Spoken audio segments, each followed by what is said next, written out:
tips and updates are to protect and support you and your family as you go through this hard time.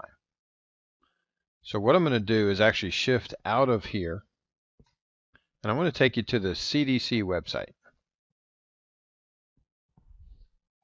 And now right here on the Centers for Disease Control and Prevention, you can actually go use this as a resource. We're going to be going over some of these things. Symptoms and testing, like what if you think you have it. It says if you think you've been exposed to this coronavirus and develop a fever and symptoms such as coughing or difficulty breathing, call your healthcare provider for medical advice. So that'd be your medical doctor. Now, what symptoms are we watching for?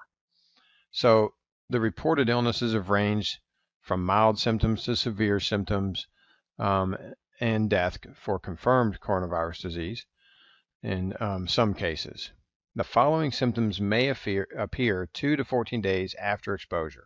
You could have fever, cough, shortness of breath. So much like any other flu that you might have. What they're wanting you to look for is if you have the fever, cough, shortness of breath, look for the emergency warning signs so you can get immediate help. Now, that would be difficulty breathing or shortness of breath, persistent pain or pressure in your chest, new confusion or inability to arouse, bluish lips or face. So up here, we're looking at some of the symptoms that you might have if you have that problem. What I've been talking to some of the health professionals in the area, and what they're saying is if you have these symptoms, you should stay home and rest. But when you get these symptoms, they want you to definitely get in right away. You need medical attention. Shortness of breath, persistent pain or pressure in the chest, new confusion. So if they're confused for the last 3 years, that's not new confusion. But if they have new confusion or inability to arouse, in other words, you can't quite get them to get from a drowsy state to fully alert.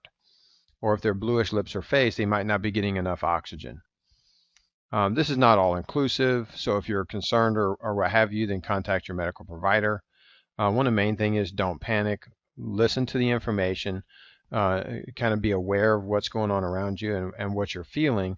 And then if you have these emergency warning signs, you definitely want to get in to be able to talk to your doctor about what's going on.